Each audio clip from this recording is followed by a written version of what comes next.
Well, we're here. First day of the year, first technical glitch right at the beginning, but I took care of that quick.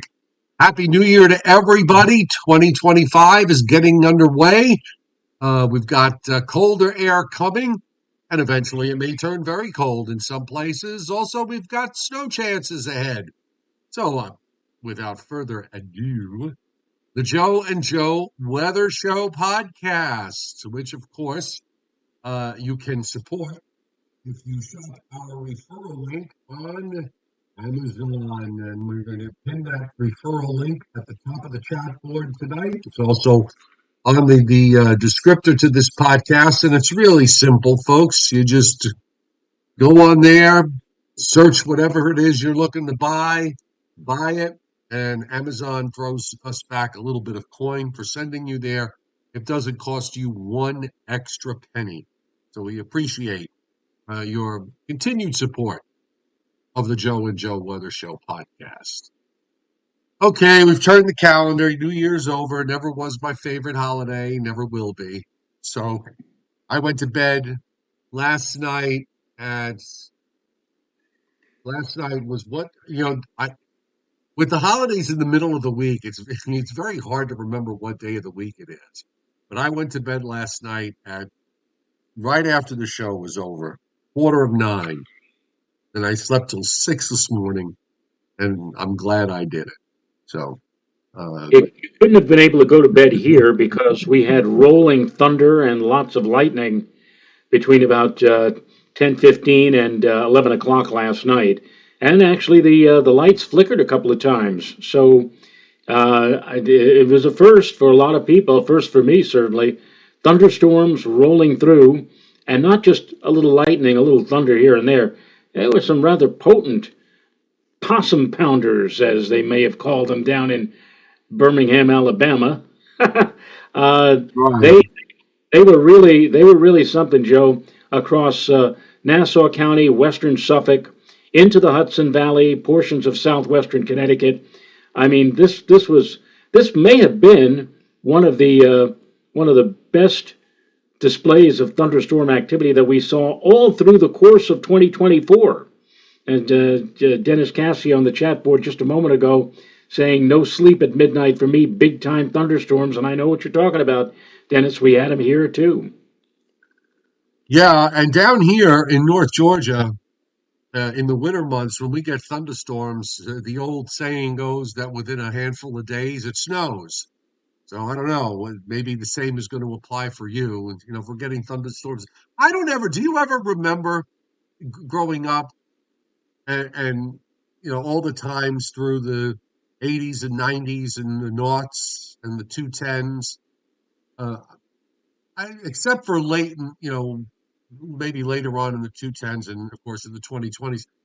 I really don't remember getting thunderstorms in December. It was even pretty rare to get them in November. I may have remembered. Well, I remember the blizzard, not the blizzard. It Oh really no, wasn't. outside of snow, outside of thunderstorm. Okay, all right. Well, yeah, that's it. It is a memory which I really. You're right. I can't remember right off the top of my head, other than that thunder snow in 1966, seeing thunderstorms in the month of December. It is indeed a very unusual event around here. And last night, again, not just oh, we there was that a rumble of thunder, or oh, did that? I mean, that was it, we were way past that. I mean, like some people were saying, Joe, that their house actually shook with all of the convective activity that we had last night. Right. Meanwhile, the wind. And Tom Contino on the chat board already not on tropical tidbits. The 18Z European has not come out yet, so I have not seen it. I saw it. However, he is saying waiting to see if Joe Ray was on board with the northward trend. No, no, and I'll tell Actually, you why. actually, I'll the tell you, 18Z is now out on tropical tidbits. It just posted. okay, well, I'll take a look at it now for laughs, but it's an intermediate prog, and as many of you who have been with us for all of these years know, I give very little credence to the 6Z and the 18Z runs. I only really if I had to put money down, put it down on the primary 0 and 12Z progs. Now, if tonight's 0Z European follows along with the 18Z, then we're going to have to start making some considerations. But no, I go strictly with what the primary, the 12Z progs went with, and now I'm going to take a look at the. I'm going to take a look now at the 18Z, since everybody's saying, "Have you seen the 18Z yet?" So I'm going to take a look. Hang on for a second. Well, you look. I'll talk. Super chats tonight. William Uber, thank you for hitting super chat. He said thunderstorms in the winter is what's going on now, and I wouldn't disagree. Michael McGuire, thank you for hitting the tip jar. Tuning in from Hawaii, lucky you. I'm hearing of a trough dipping down in Hawaii over Hawaii in over a week. Uh, can you talk about any rain slash Kona low chances? That's Joe's department. He lives for the Kona low. Yeah, Kona low pressure systems are ones that affect the Hawaiian Islands during the winter season, and they could hang around for a while. They could be a real annoyance if you decided that you're going to head to Paradise, aka the Hawaiian Islands, in December, January, or February. I'm seeing what everybody is talking about, Joe.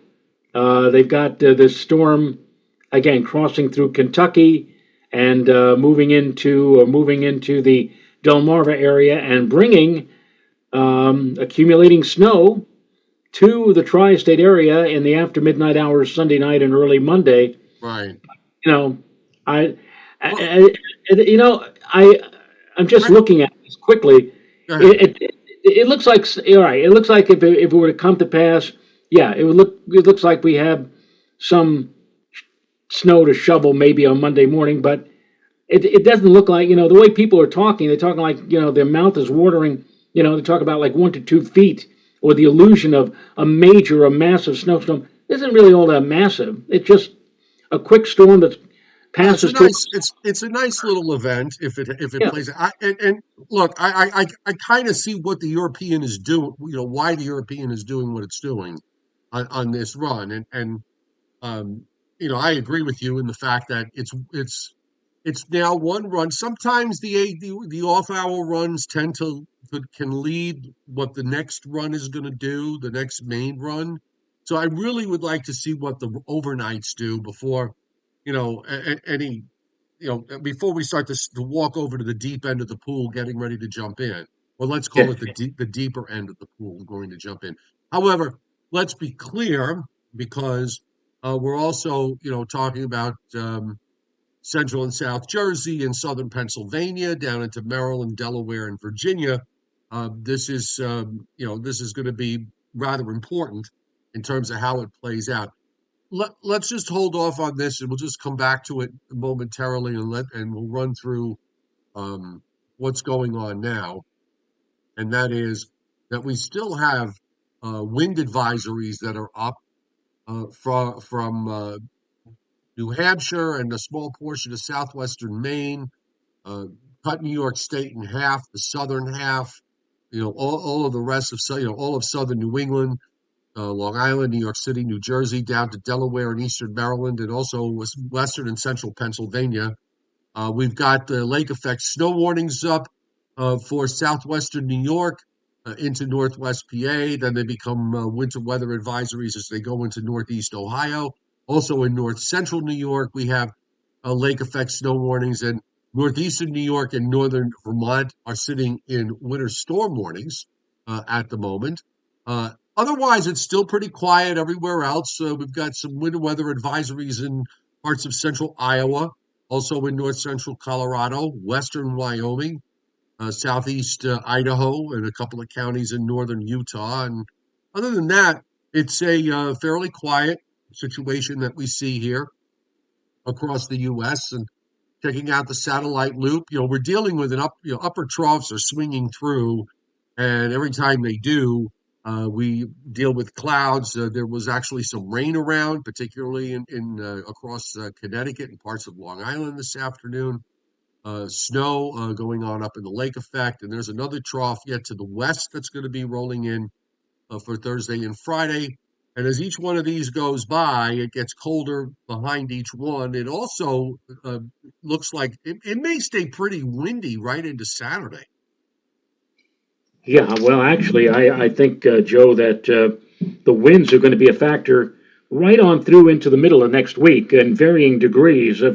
I would say that the winds will die off a little bit on Friday, then they'll pick up again on Saturday. They'll die off a little bit Sunday into Monday, pick up again Tuesday, behind that whatever system we get for the start of next week, and still rather gusty on Wednesday. In other words, every day, I think, over the next 4, 5, 6 days coming up, the wind in one way, shape, or form is going to play a role or will be a factor. It's not. We're not going to have any of those calm, tranquil periods like we had yesterday. Yesterday was beautiful. In the afternoon yesterday, we had sunshine, a few passing clouds, hardly a wind. Temperatures were in the low 50s. If you're hoping for that kind of weather, keep on hoping. You're not going to see any of that for a good long time to come. And out in the west, we've got clouds that are streaming into the Pacific Northwest, where we have valley. We've got mountain snows and valley rains, and also down into northern California. You see a little bit. You see some patches of snow in Idaho, northeast Nevada, northern Utah, and then of course, as we look at the northeast, some rain in southeastern New England. Actually, in some places, it's raining rather steadily out, not quite to the Cape, but getting close. And we could see the snow up in north central New York, some heavier snow probably going on in places north of Syracuse, like around Watertown. There's another band, another streamer that's coming off Lake Erie in southwestern New York and extends into central PA. And also seeing some little bands of snow that are coming in to northeast Ohio, some flurries aloft, probably in southern Ohio and into West Virginia. And we've got some precip still going on in parts of Maine. And it's mostly rain there, except maybe in the farthest northern locations. Nothing to worry about from the Storm Prediction Center going forward. We do have WPC, which actually, now this was forecast was issued at 5 o'clock this afternoon. So I'm guessing that they're going off the 12Z guidance, which shows very little precip from much of central and southern Maine down to through central New Jersey. We're talking about a tenth of an inch or less, or in some instances, nothing. And then they have a quarter to a half for Maryland and Delaware, Virginia, into North Carolina. And then, of course, you see the larger amounts back through Kentucky and Tennessee, back through Missouri, and at least in the Kentucky side of it, southern Indiana, southern Illinois, and to Missouri and St. Louis. We're talking about some sizable precip here that's going to be in the form of snow. In the Northwest, the Rockies, patchy areas of a half inch to an inch and a half of melted precip. And then, of course, in the Pacific Northwest from Northern California, we're talking several inches of precipitation melted. And, of course, it'll be snow in the mountains from Northern California on up into southwestern Canada. So I'm gonna I'm gonna put up on the screen the 12Z European 500 because I kind of see what it's getting at here with this upper low. Now you look at this system for this is Sunday afternoon, where you have an upper low that is sitting in eastern Kansas, western Missouri, and it's moving eastward. That upper low gradually weakens and opens up. And you'll notice that the short wave that remains is not really all that impressive. It's sort of a kink there that you can see. I'll mark it off so you can see where it is Monday around 10 o'clock Monday morning.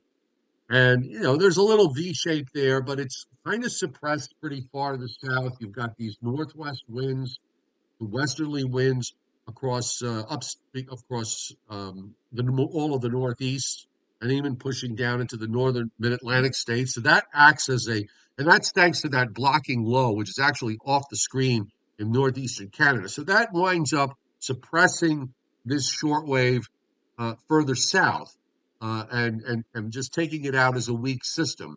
Now, what the 18Z has done is you'll notice for the same time frame, there is a much more definable shortwave here, more of a V shape rather than sort of a bowl shape. It's more of a V shape. There's a sharper shortwave that is moving eastward. The flow, instead of being west or even northwest, is actually across southern New England is now west southwest.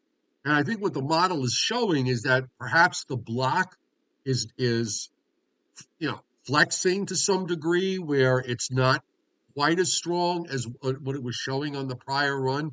Now, I'm going to tell you right now, that's a fairly tenuous thing to hang your hat on if you're a snow lover, because again, this could be just a one-run wonder. The model may be incorrectly, um, you know, kind of playing games with that block that's in eastern Canada. And here's the view. You can see the closed upper low sitting over Newfoundland, and it's got an arm that stretches back to Quebec. So what the 18Z run is saying is that it's not nearly as suppressed. So if you have a much more definable system in the upper atmosphere that moves along, you're going to wind up with more precip. And it does, eventually it does get under that block and gets suppressed somewhat once it moves offshore. So that kind of accounts for the fact that when you look at what it does on the surface, and I'm going to get to that now, we go to we're on the 18Z. I'm going to switch geographies again. Wait a minute. Nope, don't want the soundings. I want regions.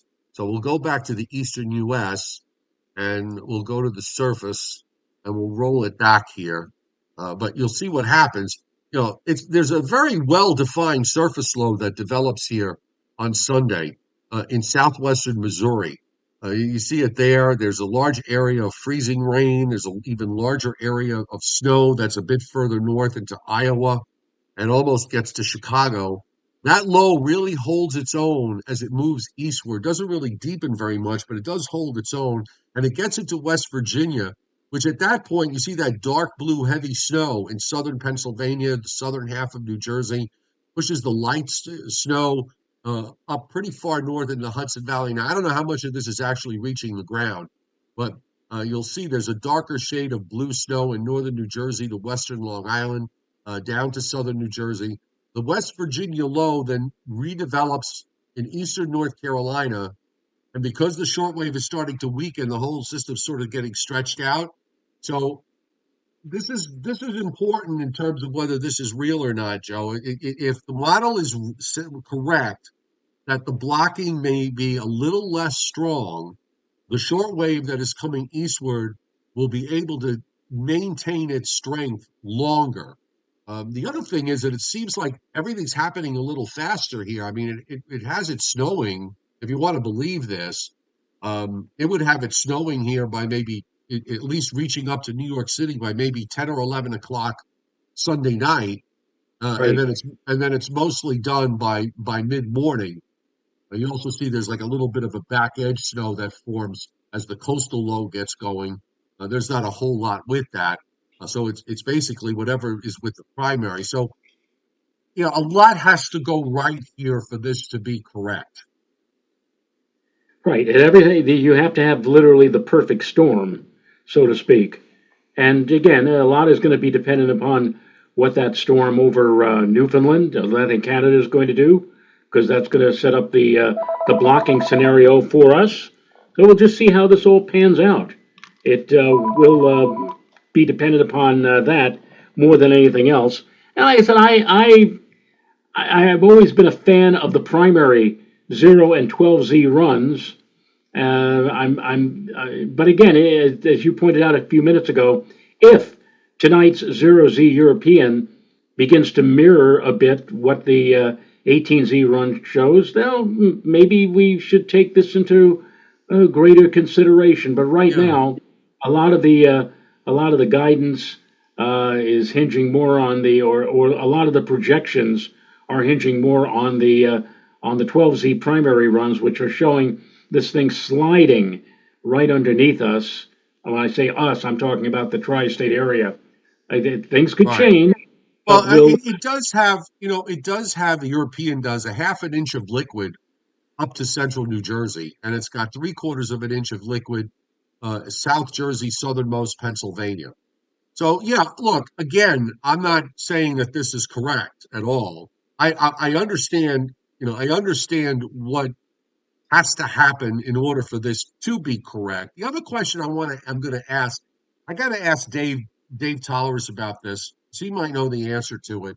We know that the American models don't really have much in the way of new data that goes into these intermediate runs, but the European is a bit of a different animal because that's a private company that, it's a private organization. It's not a government thing um, that produces this model. So I'm just curious as to whether they put in new data on their 18 on their 6 and 18Z runs as opposed to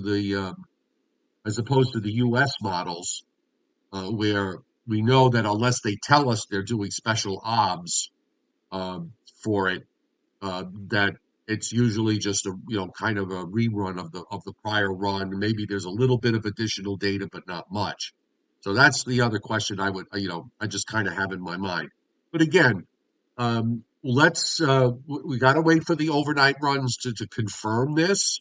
The European this European run was not mirrored by the GFS. Okay, if you look at the GFS precip here, for example, which is a much better gauge to look at than those darn snow maps. If you And look at the didn't you say the other night that you've gotten to that point in your life where you would not stay up to see Well, I'm what not the. staying up. No, no, no. I'm not staying up. I'm going to bed. I'll wake up at 5 a.m. That's good. I'll be wide awake and be able to take a look at what it's doing. But if you look at the 18Z GFS, just as in comparison, I mean, it's got no very little, a few hundredths through most of New Jersey. You have to go south of Washington, D.C. and Baltimore to get to the half-inch line. It has a much more suppressed look. And if we look at the upper air on this, it's even more suppressed. Here, look at how suppressed this is. You got this open low, excuse me, this closed upper low that moves into Illinois Sunday evening, and then it's just this open, positively tilted arm that just swings on through. Very progressive, because if you look at the flow Monday morning across Canada and across the across the Northeast. It's that northwest to west flow. You maybe get west southwest flow when you go south of southern New Jersey, so all the snow would be across the mid-Atlantic. So again, if the model's correct that the block maybe is going to be is overdone in eastern Canada, then you got a shot. But if it's not, then you're going to have an upper air that looks like this, and you're not going to get much. I mean, yeah, if you go down into Virginia, you go to southern Delaware, southern parts of Maryland, maybe even into parts of North Carolina, you'll wind up with some snow. For sure, areas like Kentucky, those areas back in Kentucky, Indiana, in fact, I'll just go to WPC. So this is WPC's long range, which is which is the probability of it. Well, they go a quarter of an inch of melted precip is what they go by. If I were living in St. Louis, I'd be getting excited right now Right. based So on that. here's what they've got. Now this is for Sunday into Monday. Let me put the state boundaries back on here. But that light blue area is a 70. Let's round it off and say 3. Okay. So it's a 70 to 90% chance for at least three in that light blue area covering much of central Missouri, uh, southern Illinois, southern Indiana, central and northern Kentucky. The southern part of Kentucky is in the 30 to 50. West Virginia is in 50 to 70. Yeah, that's 70 to 90 in that light blue. And the areas, this is Sunday into Monday morning. And if you look at the next period, which is Monday, in Monday day side, the dark green is 30 to 50. Delaware, Maryland, Virginia, West Virginia, and southeastern Ohio with a little blue dot there in West Virginia. Now, this map was done at noon today, so it has no new guidance in it. Okay, this was actually done mostly on overnight guidance. They may have just gotten a peek of the new guidance when they put this together. So it's got nothing. It doesn't have the Europeans run the 12Z or the 18Z. So it's kind of an old forecast, but they only put this out usually twice a day anyway. So the next one that comes out is around midnight. Those like midnight and noon. Those are the times when they issue this on the long range. So I'll again, call you. yeah, no, don't call us. We'll call you. Um, all right, so we'll let me go to the wider view here. By the way, let me just give a quick Gary Crosby, thank you for just hitting the tip jar. Most appreciated. Happy New Year to you. And thank you for your generous tip jar hit. Also, I want to say welcome to everybody on the chat board and welcome to those of you who are watching the Joe and Joe Weather Show podcast tonight on this New Year's Eve. I hope your hangover is better. New Year's Okay. Day. New Year's Day. I'm sorry, New Year's Day. Maybe my hangover is better. Subscribe to my YouTube channel so you don't miss us. We're here Sunday through Thursday at 7:35 p.m. If the Europeans right, we may add shows this week for Friday and Saturday. We'll see. And if you like the show, hit the like button. Which Joe, they've already taken us over 100. So I have the bell tonight. I didn't have it last night. So there you go. Thank you so much.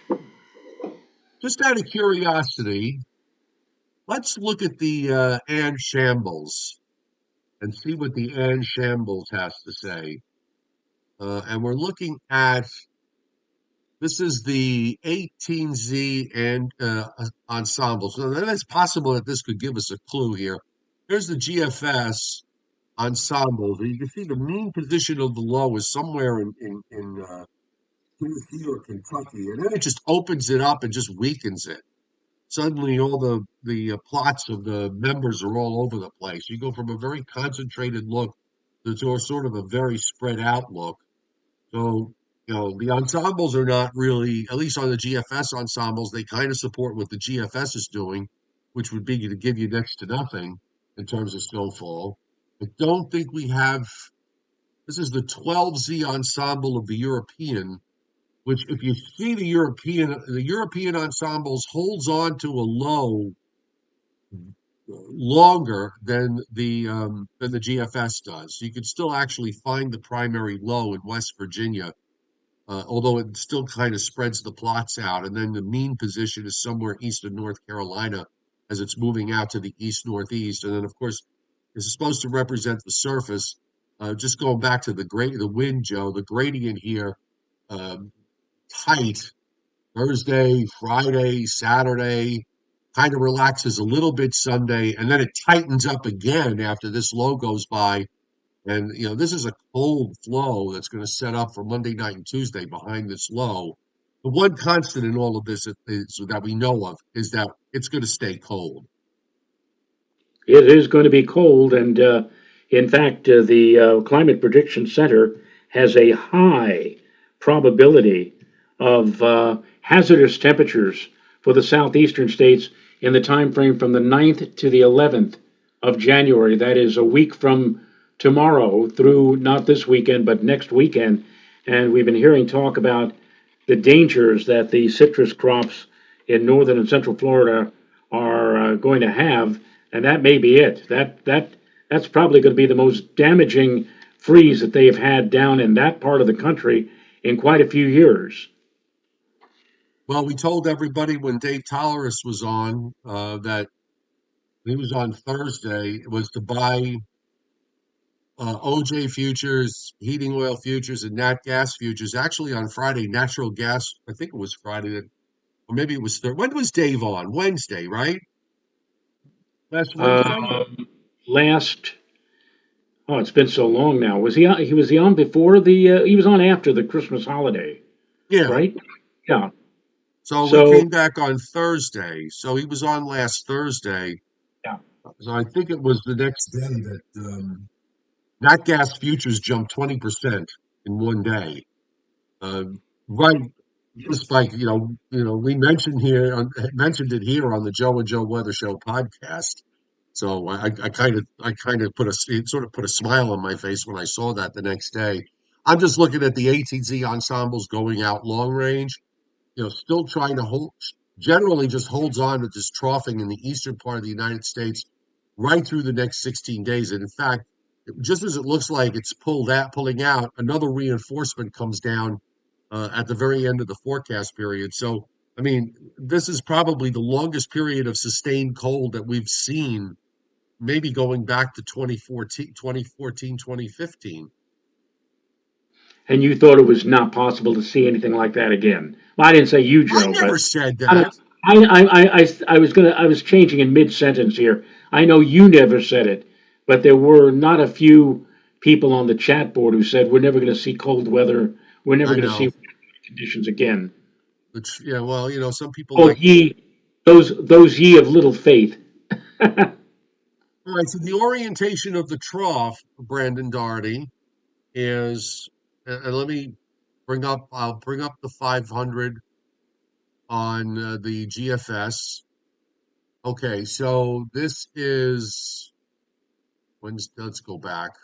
So this is, if you look here, so this is Monday morning. All right, there's your trough. Well, let me draw it better. If you follow the height lines, okay. So this is the GFS. There's the orientation of the trough, northeast, southwest. Okay. So basically, I always use like a broom analogy. So when it's oriented like this and it's moving along, basically it just sweeps whatever's ahead of it straight west to east. There's not much northward in this particular. It's a rather flat positively tilted trough. If you have a sharper trough, if it's sharper, if it's more of a V shape than positively tilted, you'll get some northward lift out of this. But this one is pretty flat. So anything that's in the flow ahead of it is just going to go basically to west to east. Now, to compare, I'm going to go back to the European now, and you see the European is so much different. That's the GFS, the purple that I've drawn from the map before. Now I'm going to take it off. The European is more like this. So it's not quite a neutral tilt, but it's pretty close to it. So here's where you get more lift. It's a sharper trough. It's more of a V-shaped trough, and that allows for the precip to get further north, which is what the 18Z European did. Again, is it real? I don't know. We've got to see what those overnights do, because this could have just been a one blip. And here's what it looks like on the European on the 18Z on the surface, just running it back. The energy that's coming in. Actually, it's energy that's coming in tomorrow into the Pacific Northwest, and then that goes over the top in Montana. You start to get a developing low in Oklahoma. You see all the snow breaking out ahead of it into the cold air that's over the Great Lakes, and you got the cold air in the Northeast with the block holding in place. Low comes east, block just enough give to that the European wants to lift that thing further north, which it does, and then eventually it gets underneath the block and goes out straight to the east. And again, the other comparison would be the GFS, which is a look at the how far much further south the GFS has got the low in northern Georgia, for God's sake. I mean, that's how far south this model is with this primary low. So there's a difference between a low that goes, Oklahoma, Arkansas, you know, central Tennessee, then suddenly it's in northern Georgia, and then after that it just sort of redevelops as a flat wave in eastern North Carolina. There's a huge difference in the outcome to this. If you wind up with a primary that goes through southern Kentucky and heads up into West Virginia. So again, it's the difference of the trough, the strengths of the upper trough, and what's going on with the block between the two models is why you see the difference between the GFS and the European. And I might point out that the Climate Prediction Center, Joe, is on their extended probability maps are suggesting that there could be a probability for significant snowstorm down in the deep south, including your area. Yes. And that's Well, that's not for the one coming up at the start of next week. That's for the one for they've got I think the 9th to the 11th of January. That's late next week. well, that's yeah, and the 0Z run. I think it was the 0Z run, or maybe it was the 6Z. I forget. Um, Buried me again. Actually, it buried Central Georgia. Maybe it was the 6Z. Was it this one? No, it wasn't this one. One of these runs. You go back to 18Z. Boy, my head is in the wrong place because I'm thinking with today being a holiday, I'm thinking of Saturday. I think it was this particular run, which buried much of central and south Georgia in a foot plus of snow and gave me a few inches because I was sort of on the northern part of this. It also, this was another one of those runs, Joe, where it dropped the whole vortex down to Virginia again. And, I don't know if that seems to be something that's been showing up like every 3 or 4 runs. It wants to plunge this vortex behind whatever develops along the East Coast. So this wound up being a 951 low in the Gulf of Maine by next Sunday. So I guess they were looking at this when they were talking about, or any one of the runs that did something like this. This would be a major storm, and then brutally cold a blast of air that gets down into the southeast U.S. and to a certain extent even into Florida. But that's one of these things in the long range that it's just coming and going, coming and going. Yeah, well, you're never going to, as I said last night, I've been saying it over and over again. When you're within 3 days or 3.5 days, then we can talk. But I'm just looking at that area. How many places on the internet, how many Facebook pages I've seen people post that one particular GFS height anomaly Yes. with the big blue blob over the eastern United States, and everybody's saying, "Here it comes! Here it comes!" That's Gary Crosby bangs the tip jar generously. Thank you, Gary Crosby. Most appreciated there. Um, Charlie, why did the models see the 96 blizzard almost a week out and stayed course while models today give us a fantasy storm a week away and keep changing from run to run? That's a good question. Look, the number of times that the models have done that has been, a handful of times where it kind of latched on to something early and they all did. I mean, they all had some differences, but in that particular case, yeah, I mean, I certainly remember that, just kind of grabbed onto it and just stayed with it. It's one of those rare times that something shows up in the long range and it's, for the most part, consistently stays on course. You know, I wonder, I often said that I've said this before, maybe is there such a thing as too much information that goes into these things? And, after a while, they just kind of, the all that math kind of comes out with crazy solutions. I don't know. I mean, I don't know the answer to that. I do not write the programs or the algorithms for any of these programs, other than the fact that you're right. Another storm that they latched onto was, I believe, the superstorm of March of '93. Right, right. They had that about 10 days in advance. But I don't know, whatever the reason is, they just don't seem to do that anymore. They seem to, go helter skelter until they finally all get on the same page like 3 or 4 days before the event. So we'll see. We'll see. Let's see. We're talking about an event Monday.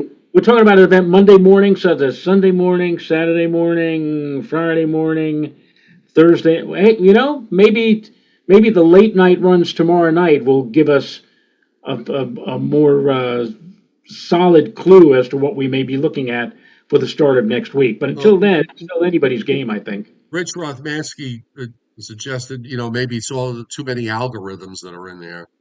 Carl Senkow, I guess you're referring to us, spend time looking past 3 to 5 days just to poo-poo it. However, it represents a decent portion of the show. If it's worthless, why bother to do it at all? Well, look, I'll just say this. Um, yeah, I mean, we're going to look at the long range, but then we have to look when we look at the long range. Anything beyond 5 or 6 days, we have to do it with a very broad brush. The models are going to do whatever it is they're going to do with big storms, particularly when it comes with snow. But we can't. There's no way to really know at face. You don't know that a model's going to show a big storm. Oftentimes, what it does is in the long range, it shows a big storm maybe for a couple of runs. Then there's this phase where it disappears. Okay, and And then then it comes back. and then it comes back. Sometimes it disappears and never comes back, but many times it'll disappear only to come back when it gets into the shorter range. So, we're going to spend time on it where there's an issue, okay, where the issue is where people take that long range information and play it out as gospel 10 days, 12 days, 15 days out. There's no reason whatsoever from a professional standpoint. There is absolutely no reason to put up a snow map 10 days out, 12 days out, 15 days out. None. Zero. Okay? There's no reason. Now they have these weeklies. They have the European weeklies, which go out 45 days. Okay? And I see people post those things all the time. Why? They're never right. Those are never right. Okay? I mean, if they were, if The those science weekly fiction frog. well, if those weekly models were correct, the November weeklies, the weeklies for the month of November, the weeklies for the month of December, we should much of eastern Pennsylvania to southern New England should have had 50 or 60 inches of snow by now. Right. But there's no professional reason, and no professional is going to put those up on a public page. Not that I've ever seen. I've never seen a professional put those up. Now you've got the kids putting them up. You've got the weather enthusiasts putting them up. And that's their business. If they want to do that, it's fine. I certainly can't. None of us can stop them from doing it. So, if that's what they're going to do, that doesn't really it's useless. It's just useless information. But what's important is, when you look at the long range pattern, we started seeing this blocking pattern showing up a couple of weeks ago. When you look at the long range pattern and you can look at it in terms of the upper air and get a general sense of what kind of a pattern you're going into. Okay, but you can't go specific. I can't tell you that on a given day, 12 days from now, that one particular spot is going to get X amount of precip. That's just not where we're at in terms of the modeling, and they're certainly not going to get there in our lifetime. Uh, so that's my response to my response to it. Um, you want to look at the long range and say that, well, it looks like it's going to be colder than normal. Potentially, maybe it'll be stormier than normal. I don't have a problem with that, and we do that all the time here. But that's as far as you can go after the 7 day period. Um, Carly and Tom, Joe. Carly and Tom, why does the GFS have a hard time sampling the low pressure in the Gulf of Alaska that it does when it finally gets to the West Coast? Is that a NOAA issue that can be fixed in the future? Well, there's not a lot of weather stations out in the Gulf of Alaska. A lot of that is, the satellite data that they use, and that's interpolated. So they don't really get the information. They have to wait for the storm to actually be on the West Coast in order to get a good sampling of what exactly is out there. So unless they start putting more automated buoys or something out there in the Gulf of Alaska, they just strictly go by satellite data. Correct, Mr. Rayo? Correct. Absolutely correct. There are very few. I don't know. I don't know of a single person. There's certainly none of my friends live in the illusions, so to speak. Right. Oh, it would be nice if we had a cooperative weather observer who uh, provided weather observations out there on a regular basis, or at least sent a balloon up every so often from there. Right. But Or every once in a while they'll send a plane in there. right, When they see there's a big storm out there, they'll send a plane to sample it. They put the sampling in the models. So that's the primary thing. And they save that in their budgets. I guess they save it for the big storms when they come in. And Frank Garr says if you go on YouTube, there are 30 or 40 people forecasting blizzards every day. Yeah, I know. I've seen some of them every day of the winter, and we don't know who they are. And you know something? Which brings up a good point. If you don't know who they are, don't watch them. Okay, that's the easiest way. You don't know what you're watching, you don't know who it is that's putting this stuff out, then how can you trust the information? well, Alan says, do these clickbaiters make a lot of money? I don't know, and Some of them frankly, I do. don't care. Oh, You some know, of them do. yeah. Some of the clickbaiters, I can kind of guess looking, depending on what kind of, how many clicks they get, how many views they get. Um, YouTube, depending on who they have, where they're getting the advertising, who's putting the advertising on there, they might make $4 or $5 for every 1,000 views. So figure it out. I mean, if they get 100,000 views at $5 for every 1,000, that's $500. Not too shabby. Meanwhile, Ruben Fairchild is commenting on the fact that who does our wardrobe? Lee Goldberg claims he gets his wardrobe from, I guess, a haberdasher at Madison Avenue. What does this have to do with weather? Oh well, I shop I shop the boutique at Walmart. You know this is Madison Avenue Walmart that I'm wearing. 10.99, and it's comfortable. You know, works for me. It works for me too. I don't have to get dressed up. I don't have anybody. I don't have anybody out there who's telling me, you gotta wear a dark three-piece suit or whatever, or what the heck. Well, we don't do suits here on the Joe and Joe Weather Show podcast, which is on Sunday through Thursday at 7:35 p.m. So I think we'll let everybody know tomorrow if the models follow the 18Z European. We'll probably do a Friday show, and we might even do a Saturday show. We shall see, but we'll let you know tomorrow. Right. Right? Okay. So I think we could wrap it up tonight. So everybody, hope your New Year was good. Tomorrow's January 2nd. Which means that for most people now it's just a 2-day work week, unless if the smart people, if the smart folks with Christmas and New Year's on a Wednesday could have made themselves a nice 2-week vacation. Yeah, and that would have made Mr. Fairchild very upset. That's correct.